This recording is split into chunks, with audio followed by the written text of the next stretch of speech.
ये रंडुए जिनका ना कोई बाल ना बच्चा ना घरवाली, ये देश चलाएंगे? क्या ज्ञान है नरेंद्र मोदी के पास देश चलाने का? क्या ज्ञान है योगी आदित्यनाथ के पास देश चलाने का? पता है में लाशें ही लाशें बिछी हुई हैं। इस लाश बिछवाने का जिम्मेदार कौन है? हो रही है लाखों के हिसाब से प्रत्येक दिन। उसका जिम्मेदार भारतीय जनता पार्टी एक रणनीति के तहत, एक साजिश के तहत देश की जनता को मारने का काम कर रही है। इसे क्या यह स्पष्ट पता नहीं चलता है? कौन सा गांव, कौन सा शहर, कौन सी जगह नहीं बची हुई है जहां लाश नजर नहीं आती है? आज क्या कहेंगे इसे आप? क्या देश के अंदर हिटलरों की सरकार नहीं चल रही है? ये रंडुए देश चलाएंगे? इसमें लग जाना सारे भारतीय जनता पार्टी के 10 करोड़ सदस्य चुनाव जीतने में, जीत लेना ठेंगा। यूपी की जनता ने तुम्हें पंचायती चुनाव में छठी रात का दूध याद दिला दिया है।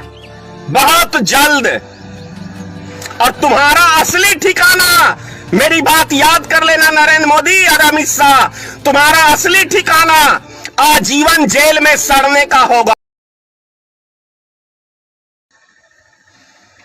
जय माता की मित्रों, मैं धनेश्वर महतो। सैकड़ों एम्बुलेंस किसके घर से प्राप्त होते हैं?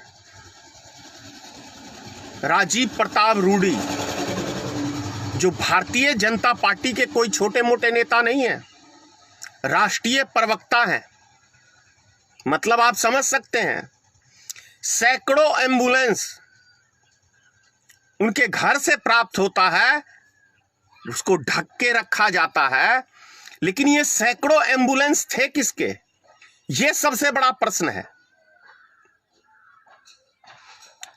अब राजीव प्रताप रूडी के तो पर्सनल इतने सारे एम्बुलेंस हो नहीं सकते हैं।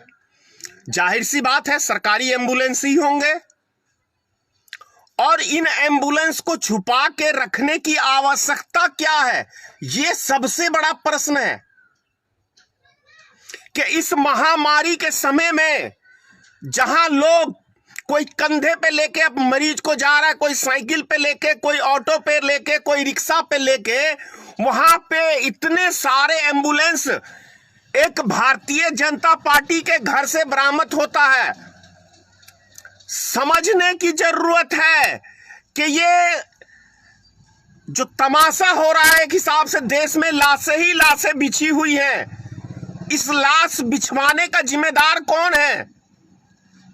इससे क्या है, हमें यह देखने को नहीं मिलता है कि भारतीय जनता पार्टी की सरकार है वर्तमान में केंद्र में और राज्यों में, और वहां कोई ना ऑक्सीजन की सुविधा है, ना कोई दवाई की सुविधा है, ना कोई बेड की सुविधा है, और ना कोई एम्बुलेंस की सुविधा है, और एम्बुलेंस को छुपा के रखा जा रहा है। तो इसका सीधा साधा मतलब नहीं है कि ये लाश का जिम्मेदार, जितनी मौतें हो रही हैं लाखों के हिसाब से प्रत्येक दिन, उसका जिम्मेदार भारतीय जनता पार्टी एक रणनीति के तहत, एक साजिश के तहत देश की जनता को मारने का काम कर रही है। इसे क्या यह स्पष्ट पता नहीं चलता है? मैं 100% पूरे दावे के साथ, पूरी जिम्मेदारी के साथ यह आरोप लगा रहा हूं भारतीय जनता पार्टी की सरकार के ऊपर कि देश में जो भी गंभीर हालात आज जो पैदा हुई पड़ी है और जो प्रत्येक दिन लाखों के हिसाब से लोग मर रहे हैं, उसका सिर्फ और सिर्फ भारतीय जनता पार्टी की सरकार ही जिम्मेदार है। यह नहीं चाहती कि इस देश की जनता सुख शांति से, अमन चैन से इस देश में अपने बाल बच्चों का पालन पोषण सुखी संपन्न होकर करे। ये तमाशा, ये राजनीतिक, इतनी घटिया राजनीतिक, इतनी घिनौनी राजनीतिक यदि कोई कर सकते हैं तो बिन औलाद वाले ही कर सकते हैं, दूसरा कोई नहीं कर सकता है। क्योंकि जिनके पास कोई औलाद होती नहीं, उनको किसी के सुख दुख का एहसास होता ही नहीं। कौन सा गांव, कौन सा शहर, कौन सी जगह नहीं बची हुई है जहां लाश नजर नहीं आती है आज? और इतनी शर्मनाक और ऊपर से बेशर्मी की तरह ये राजीव प्रताप रूडी का बयान है कि हमारे पास ड्राइवर उपलब्ध नहीं है तो तुम्हें सत्ता में रहने का अधिकार भी नहीं है। यदि तुम एक ड्राइवर तक उपलब्ध नहीं कर सकते हो आम नागरिकों के लिए, तो तुम्हें एक सेकंड भी सांसद बने रहने का कोई अधिकार नहीं बनता है। और ना तुम्हें, ना तुम्हारे प्रधानमंत्री को, ना तुम्हारे मुख्यमंत्री को, किसी को एक सेकंड के लिए सत्ता में बने रहने का कोई राइट नहीं बनता है। जो सरकार आम नागरिक के लिए एक एम्बुलेंस उपलब्ध नहीं करा सकती, एक ऑक्सीजन उपलब्ध नहीं करा सकती, एक दवाई उपलब्ध नहीं करा सकती, ऐसे सरकारों का कोई काम नहीं है इस देश के अंदर एक सेकंड के लिए भी। एक सेकंड के लिए ऐसी सरकारों का कोई काम नहीं है जो एक आम नागरिक को एम्बुलेंस तक उपलब्ध नहीं करा सकती, एक दवाई उपलब्ध नहीं करा सकती, एक ऑक्सीजन उपलब्ध नहीं करा सकती, उन्हें कोई यातायात की सुविधा नहीं दे सकती। दबंगगिरी दिखाते हैं ये अपने प्रशासन के दम के ऊपर। किसके ऊपर? गरीब ठेले वाले के ऊपर, जो रोड के ऊपर सब्जी बेचते हैं।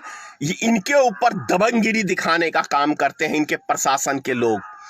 जो गरीब मजदूर किसी से कर्जा लेके 2-4 हजार रुपया ब्याज पे लेके सब्जी लगाने का काम करता है, ठेले पे सब्जी बेचने का काम करता है, उसकी ठेली को पलटने का काम ये दबंगगिरी करके दिखाने का काम इनकी सरकार के नुमाइंदे कर रहे हैं। तो क्या है ये? हिटलर शाही नहीं है तो क्या है? ये तानाशाही नहीं है तो क्या है? क्या कहेंगे इसे आप? क्या देश के अंदर हिटलरों की सरकार नहीं चल रही है? ये रंडुए देश चलाएंगे, ये रंडुए जिनका ना कोई बाल, ना बच्चा, ना घरवाली, ये देश चलाएंगे। क्या ज्ञान है नरेंद्र मोदी के पास देश चलाने का? क्या ज्ञान है योगी आदित्यनाथ के पास देश चलाने का? बताए। अरे जो आदमी अपने बाप को एक अग्नि तक नहीं देने जा सकता है योगी आदित्यनाथ, तुमसे सीखने की जरूरत नहीं है किसी देश के नागरिक को। वही गुजरात के अंदर, गुजरात माफ करिएगा, अभी बंगाल के अंदर चुनाव थे तो दुम हिलाते हुए चुनाव प्रचार में जा रहा था। तब कोई लॉकडाउन वगैरह नहीं था। चुनाव खत्म और लॉकडाउन लागू। ये तो देश का जनता, एक एक बच्चा जान रहा था कि चुनाव खत्म होगा और देश के अंदर लॉकडाउन होगा। नरेंद्र मोदी, तुम्हारी ये घटिया राजनीतिक जो है ना, देश का एक छोटा सा बच्चा भी अब समझता है। तुम्हारी ये घटिया पॉलिसी देश का एक छोटा बच्चा भी अब समझता है। गया माघ 29 दिन बाकी, दिन गिन लो तुम उल्टी। यूपी में चुनाव है ना 2022 में, लग जाना सारे भारतीय जनता पार्टी के 10 करोड़ सदस्य चुनाव जीतने में, जीत लेना ठेंगा। यूपी की जनता ने तुम्हें पंचायती चुनाव में छठी रात का दूध याद दिला दिया है। इसी से तुम्हारी औकात समझ में आ जाएगी। किसानों के साथ कर रहे हो ना, आम नागरिकों के साथ कर रहे हो ना अत्याचार, देश की सेना के साथ कर रहे हो ना अत्याचार, प्रशासन के किसको बख्शा है नरेंद्र मोदी तुमने अपनी सरकार में? किसी को बख्शा है? बहुत जल्द तुम्हारा हश्र और बहुत जल्द तुम्हारी ये तानाशाही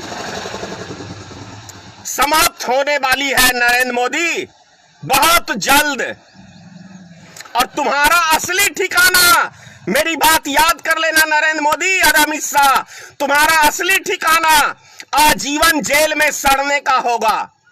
आजीवन, जब तक जीवित रहोगे तब तक तुम जेल में सड़ोगे, क्योंकि तुमने जो देश को लूटा है उसका भंडाफोड़ होगा तुम्हारी सत्ता जब जाएगी। इस बात को तुम आज नोट कर लेना कि धनेश्वर महतो ने कुछ कहा था, क्योंकि देश को तुमने जो कंगाल किया है, तुम्हारी यही सजा रहेगी कि आजीवन तुम जेल में सड़ोगे।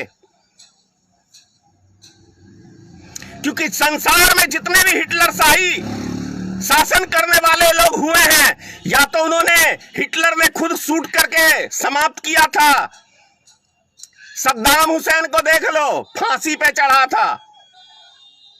तुम भी या तो जेल में सड़ोगे या खुदकुशी करोगे, यही तुम्हारा इलाज होगा। तुम देख लेना मेरी बात को। जय हिंद। एक एक नागरिक जिस तरीके से आज पिसक रहे हैं, सिसक रहे हैं, उस सब का हिसाब होगा नरेंद्र मोदी। एक दिन आएगा ऐसा समय, क्योंकि विधाता की लाठी में आवाज नहीं होती है, पड़ेगी, तुम्हारे ऊपर भी पड़ेगा। जय हिंद।